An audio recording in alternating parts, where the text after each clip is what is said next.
I am back at Halloween Haunt at Dorney Park, and today I'm going to be reviewing all of the mazes for you guys, let you guys know my opinions on all of the haunted houses and all that here at Dorney Park Haunt.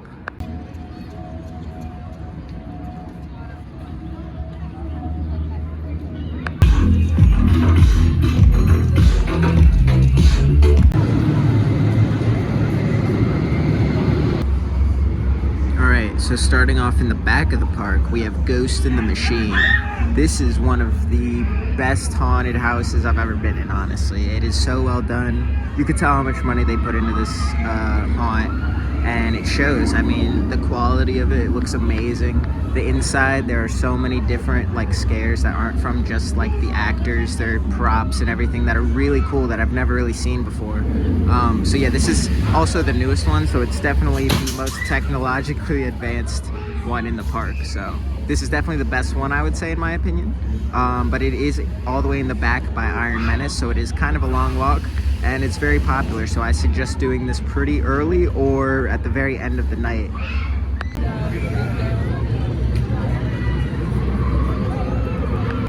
Alright, so the next haunted house slash maze I want to talk about is Necropolis. This is, in my opinion, the worst. We go from the best to the worst at the park. I mean, it's pretty cool. It's not bad. It's just not good. You're kind of just walking through a graveyard. There's not that many scare actors in there. There's not really many scares or props. So yeah, overall that makes Necropolis my least favorite attraction at Dorney Park Haunt.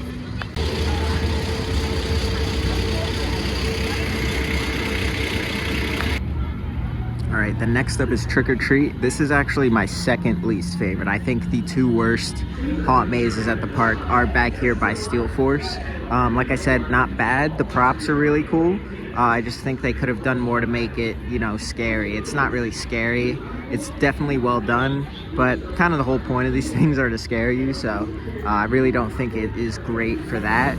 But if you like seeing cool sets and everything and props, go do this one.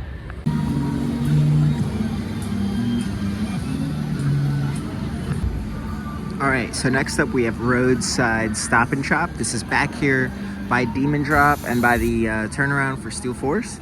This one's kind of like a evil butcher mixed with like a Cornstalkers type maze, or like any cornfield horror maze. Overall, I'd say the quality is definitely there with this haunted maze. However, I would say it's lacking in length. It's pretty short.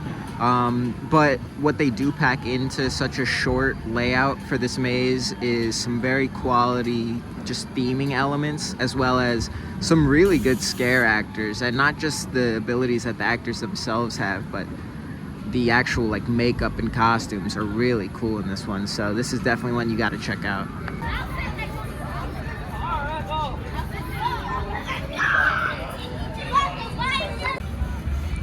Alright, so Tourist Trap is pretty much exactly what the name is. It's a tourist trap type of haunted house. There's a lot of store type sets and hotel room stuff. So this one's pretty cool. I would say the sets are definitely better than like how scary it is.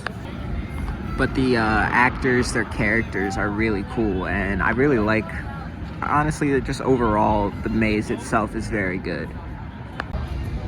Like I said, though, they could have definitely made it scarier.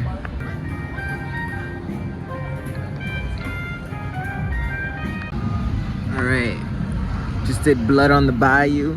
That one is probably the best, in my opinion, in terms of just the sets overall. And it's just a really high quality one. I really like that one. I don't know how people feel about it, to be honest.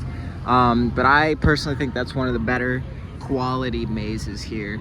And just in general, I feel like that one is one of the upper tier mazes. Now, some nights I know I've seen like a lot less scare actors in there. Tonight there were a ton, so it was awesome. But it can be a bit underwhelming on certain nights, so just be aware of that. But that all depends on staffing.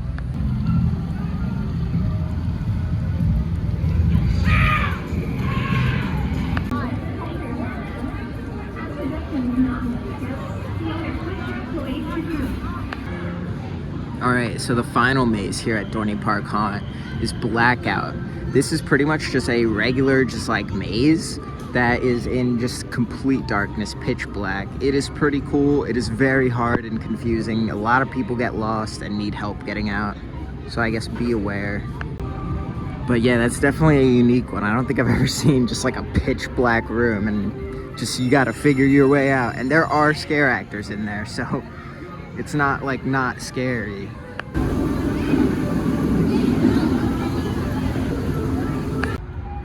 Alright, so that pretty much wraps up all of the haunted mazes. They have like 4 or 5 different scare zones, like Carnival, Port of Call by Hydra. They have the Hollow down by Thunderhawk. The Steel Yard obviously is one. Yeah, so they have a few. And then Dystopia by the Wild Mouse. So I think that's 5. But honestly, I wouldn't say any of the actual just like scare zones are like that insanely good. They are just very good quality. Nothing that'll blow you away, but nothing that'll disappoint you.